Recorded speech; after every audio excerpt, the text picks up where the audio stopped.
Hello students, আমি তোমাদের প্রিয় নীতিশ স্যার জ্ঞানজ্যোতি কোচিং সেন্টারের পক্ষ থেকে তোমাদের প্রত্যেককে জানাই আরো একবার স্বাগত। তো স্টুডেন্টস, আজকে আমি তোমাদের সঙ্গে আলোচনা করব সিবিসিএস এর 4th সেমিস্টারের DSC sociology last minute suggestion নিয়ে। ক্লাসটি শুরু করার পূর্বে তোমাদেরকে প্রতিদিনের মতো আজকেও বলবো, তোমরা অবশ্যই ভিডিওগুলো প্রচুর পরিমাণে শেয়ার করো এবং চ্যানেলটিকে সাবস্ক্রাইব করে আমাদের পাশে থাকো এবং তোমাদের ফ্রেন্ড সার্কেলকেও প্রত্যেককে বলো আমাদের চ্যানেলটিকে সাবস্ক্রাইব করার কথা। তো স্টুডেন্টস, তোমরা যদি অনলাইনে আমাদের কাছ থেকে নোটস পত্র নিতে চাও এবং ক্লাস করতে চাও আমাদের কাছে পরবর্তী সেমিস্টার বা এই সেমিস্টার থেকেই, তাহলে কিন্তু অবশ্যই যোগাযোগ করতে পারো আমাদেরই অফিসিয়াল নাম্বার 6295916282 নাম্বার এবং 7076398606 নাম্বার। তোমাদের টোটাল কোর্স ফি রয়েছে তোমাদেরই সাধ্যের মধ্যে, মাত্র প্রোগ্রাম কোর্সের জন্য কোর্স ফি রয়েছে 499 রুপিস। তো এই 499 এর বিনিময়ে তোমরা কিন্তু 4টা সাবজেক্টের পুরো প্যাকেজিং নোটস পেয়ে যাচ্ছ উইথ সাজেশন সহকারে। তো দেরি কিসের, আজই যোগাযোগ করো ডেসক্রিপশন বক্স থেকে আমাদের নাম্বার নিয়ে এবং তোমরাও নোটস পত্রগুলো পেতে পারো আমাদের স্পেশাল নোটসগুলো। চলো শুরু করছি আজকের লাস্ট মিনিট সাজেশনটি। প্রথমে তোমাদের বলবো 12 গুলো, আজকেই বলে দেবো 6 এবং 3 সবটাই কিন্তু এই একটা ভিডিওর মাধ্যমে আলোচনা হবে। ধৈর্য ধরে শেষ পর্যন্ত দেখো কোনটা 100% ইম্পর্টেন্ট কমন, কোনটা অল্প পড়লে হয়ে যাবে, সেগুলো প্রত্যেকটা কথা বলবো আজকের এই ক্লাসটিতে। প্রথম প্রশ্ন, প্রশ্নমালা বলতে কি বোঝো? প্রশ্নমালা এবং প্রশ্ন তালিকার মধ্যে পার্থক্য লেখো। এই যে প্রশ্নটা তোমাদের বলে দিলাম, প্রশ্নমালা থেকে আমি মোট 3টে প্রশ্ন দেব, একটা প্রশ্ন আসবেই আসবে, একদম 100% কমন।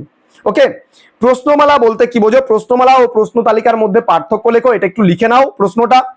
2 নম্বর প্রশ্ন, প্রশ্নমালা কি? প্রশ্নমালার উপাদানগুলি সম্পর্কে আলোচনা করো। প্রশ্নমালা থেকে আরো একটা প্রশ্ন দেবো তোমাদের, সেটা হলো প্রশ্নমালার সংজ্ঞা দাও। একটি ভালো প্রশ্নমালা কিভাবে গঠন করবে বা একটি উৎকৃষ্ট প্রশ্নমালা কিভাবে গঠন করা যাবে। এই 3টে প্রশ্ন মোটামুটি পড়লে তোমরা একটা প্রশ্ন কমন পাবে।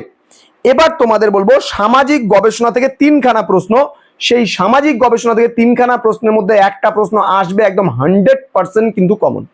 প্রথম প্রশ্ন, সামাজিক গবেষণার সংজ্ঞা দাও এবং সামাজিক গবেষণার গুরুত্ব আলোচনা করো, একটা প্রশ্ন গেল। দেন সামাজিক গবেষণা কাকে বলে? সামাজিক গবেষণার প্রকারভেদগুলি সম্পর্কে আলোচনা করো, 2টো প্রশ্ন গেল।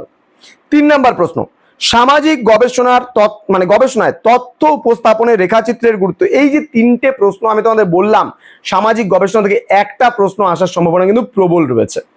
নেক্সট, এবার এক্সট্রা কিছু প্রশ্ন তোমাদের দেব, সেগুলো কিন্তু একদম খুব ইম্পর্টেন্ট, খুব ভালো করে পড়তে হবে। তার কারণ আমি 12 যেগুলো বলে দিচ্ছি প্রত্যেকটা প্রশ্নই কিন্তু ইম্পর্টেন্ট। সাক্ষাৎকারের সংজ্ঞা দাও, সাক্ষাৎকারের প্রকারভেদগুলি সম্পর্কে আলোচনা করো।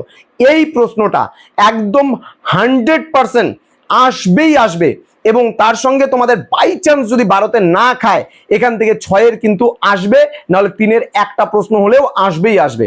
মানে 3 হোক, 6 হোক, 12 হোক, সাক্ষাৎকার থেকে একটা প্রশ্ন কিন্তু একদম 100% কমন তোমরা পাবেই পাবে, ড্যাম শিওর। নেক্সট, সারণীকরণ বলতে কি বোঝো? একটি আদর্শ সারণীর প্রয়োজনীয় দিকগুলি সম্পর্কে আলোচনা করো। এই প্রশ্নটাও কিন্তু ভালো করে পড়বে, কারণ সারণীকরণ থেকে 3 নম্বরের প্রশ্ন আসতে পারে। নেক্সট, তথ্য কাকে বলে? তথ্য কয় প্রকার ও কি কি? এখান থেকেও আমি বলে দিলাম 6, 3 অথবা 12তে একদম 100% একটা হলেও প্রশ্ন আসবে। প্রাথমিক তথ্য 3 আসতে পারে, গৌণ তথ্য 3 আসতে পারে, অথবা তথ্যের গুরুত্ব কি আছে, তথ্যের প্রকারভেদ আসতে পারে 6। আমি 12তে যেটা বলে দিলাম সেটাও আসতে পারে।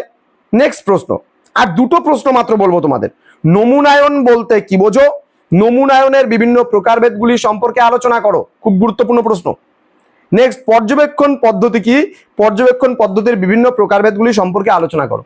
আমি স্টুডেন্টস তোমাদেরকে বলে দিলাম, এই যে প্রশ্নগুলো তোমাদের সঙ্গে আলোচনা করলাম, এই প্রশ্নগুলো কিন্তু প্রত্যেকটা প্রশ্নই খুবই গুরুত্বপূর্ণ তোমাদের এবারকার জন্য।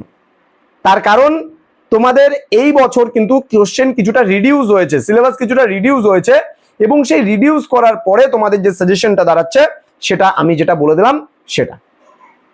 নেক্সট, 6 নম্বরের খুব একটা বেশি প্রশ্ন দেব না, খুব অল্প প্রশ্ন দেব।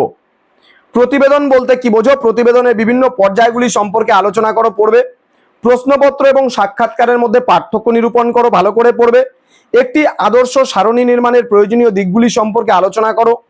দেন সামাজিক গবেষণা কি? সামাজিক গবেষণার উদ্দেশ্যগুলি প্রশ্নপত্র শিডিউল থেকে পড়বে এবং প্রশ্নপত্র শিডিউলের মধ্যে পার্থক্যটাও পড়ে নেবে। দেন সাক্ষাৎকারের সুবিধা অসুবিধাগুলো পড়বে। আচ্ছা, পর্যবেক্ষণ তো বলেই দিলাম আমি, কয় প্রকার ও কি কি ভালো করে প্রকারভেদ ওটা পড়বে, 12তে পড়লেই হয়ে যাবে, 6 এক্সট্রা ভাবে পড়ার প্রয়োজন নেই।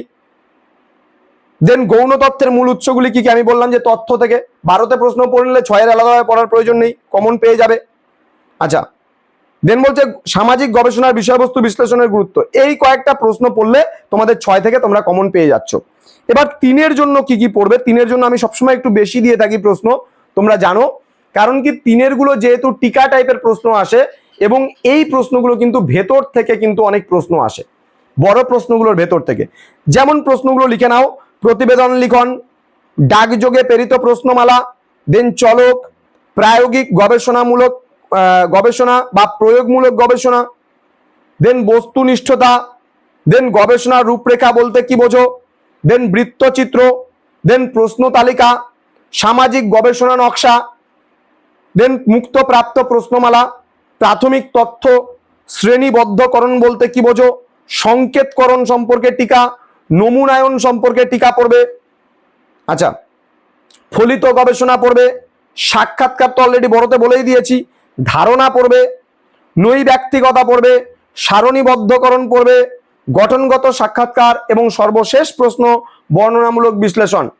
এই যে তোমাদের প্রশ্নগুলো আমি বলে দিলাম, ডিএসসি সোসিওলজি 4th সেমিস্টার যারা সিবিসিএস এর আন্ডারে নর্থ বেঙ্গল ইউনিভার্সিটির অধীনস্থ বিভিন্ন কলেজগুলোতে পড়াশোনা করছো, তাদের জন্য লাস্ট মিনিট সাজেশন একেবারে বলে দিলাম, তোমরা এই সাজেশনটাকে ফলো করে তোমরা পড়াশোনা করো, দেখবে যে একদম 100% কমন তোমরা পাবেই পাবে।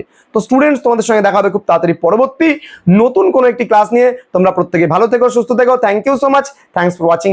After all, thank you.